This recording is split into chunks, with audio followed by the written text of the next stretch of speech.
বাংলাদেশের মানুষ এখন ভালো নেই। বাংলাদেশের মানুষ আসলে ভালো নেই। বিশ্বাস করবেন? বিশ্বাস করেন না? বিশ্বাস করবেনও না। কারণ কি জানেন? শেখ হাসিনা সরকারের সময় যে খুব ভালো ছিল আমি সেটা বলছি না। সেখানেও সমস্যা ছিল, এখনো সমস্যা আছে।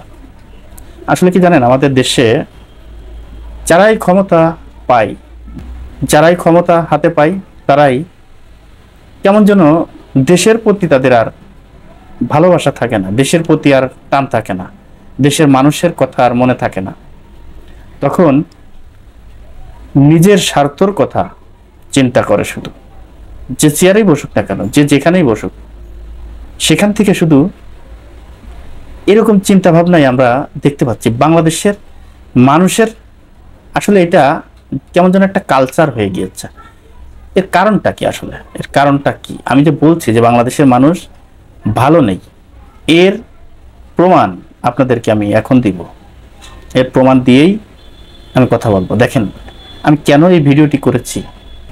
বাংলাদেশের মানুষ এখন আবার সেই আওয়ামী লীগ সরকারকে চাচ্ছে, এবং কিছুদিন পর দেখবেন এই আওয়ামী লীগ সরকারকে চাওয়ার কারণে এই যে 24-এ আপনারা জুলাই আন্দোলন বলেন, ছাত্র জনতার আন্দোলন বলেন, গণ অভ্যুত্থান বলেন, স্বৈরাচার মুক্ত বলেন, যাই কিছুই বলেন না কেন, এই যে আন্দোলন করে অর্জন করেছেন, যা অর্জন করেছেন, এই অর্জনের কিছুই কিন্তু থাকবে না।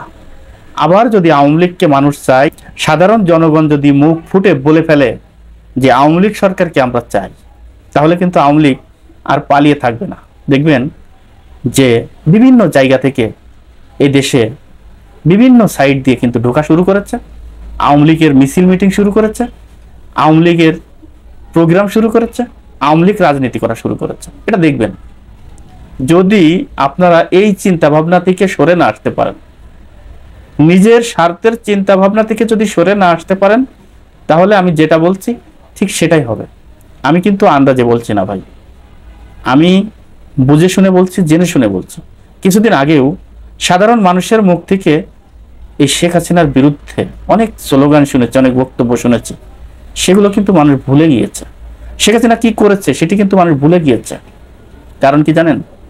কারণ মানুষের একটু সমস্যা হলেই তখন আগের পিছনের কথাগুলো ভুলে যায়।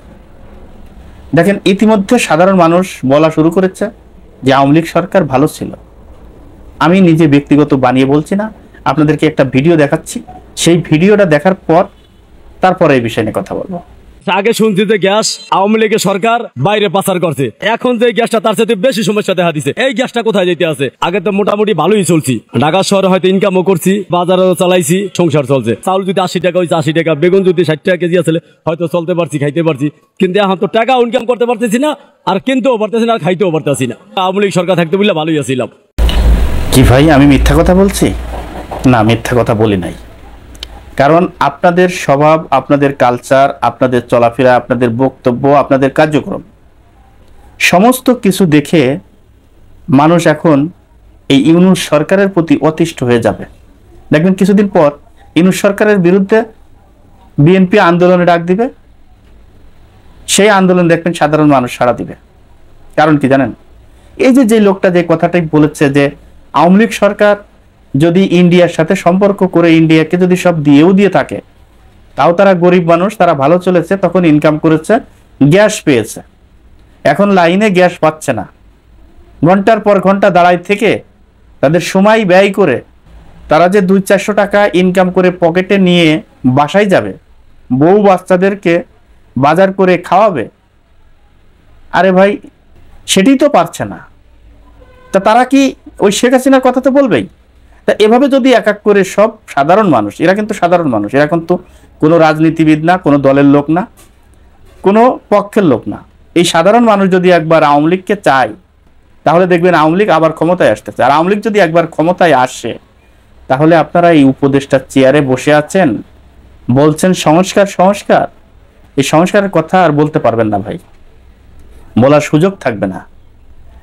আর ডক্টর ইউনূস সাহেবকে বলছি যে দেখেন, আপনার বিরুদ্ধে এখনই মানুষ কথা বলা শুরু করেছে, মানুষের মুখ ফুসকে কথা বলা শুরু করেছে অলরেডি। তা অতএব আপনার একটা বড় কিন্তু দায়িত্ব রয়েছে, একটা গুরু দায়িত্ব রয়েছে আপনার প্রতি মানুষের। সেই দায়িত্বটা হচ্ছে আপনি নির্বাচন অতি দ্রুত দিয়ে দেন। নির্বাচন না দিলে কি হবে জানেন? আপনি নির্বাচন করতে পারবেন কিনা এটা নিয়েও সন্দেহ আছে। কারণ এখন যদি আপনার বিরুদ্ধে বিএনপি আন্দোলন করে, এই আন্দোলন কি শুধু বিএনপির আন্দোলন হবে মনে করছেন? এই আন্দোলনের সাথে আওয়ামী লীগ যারা রয়েছে এরা কিন্তু মানে ওত পেতে রয়েছে যে কারাই সরকারের বিরুদ্ধে আন্দোলন করবে, বিএনপি বলে না, মানে যারাই আন্দোলন করুক তাদের সাথে এরা মাঠে নেমে পড়বে। তখন আপনি যে সংস্কার করবেন সে সংস্কার তো সুযোগ পাবেনই না। তখন যদিও বলেন যে আমি এখনই নির্বাচন করব, আমাকে 3 মাস সময় দেন নির্বাচনের জন্য, কি 1 মাস সময় দেন, সেই সময়টাও কিন্তু আপনি পাবেন না। তখন এই দেশে আবারও আরেকটি এই ইউনূস সরকারের মতো আরেকটি সরকার গঠন হবে। তখন কিন্তু আবার নির্বাচন অনেক দিন পিছিয়ে যাবে। কিসের নির্বাচন? জোর গলায় বলছেন বিএনপি চাঁদাবাজের দল, নির্বাচন চায় বিএনপির মতো একটি দল, এই যে কথাগুলো বলছেন, এই কথা বলার সুযোগ পাবেন না ভাই। আমি বলে গেলাম আজকে, এই কথা বলার সুযোগ পাবেন না যদি এখন নির্বাচনের ব্যবস্থা না করেন। আর যদি নির্বাচনের ব্যবস্থা করতে পারেন তাহলে আপনার সম্মান থাকবে, আপনি ভালো থাকবেন।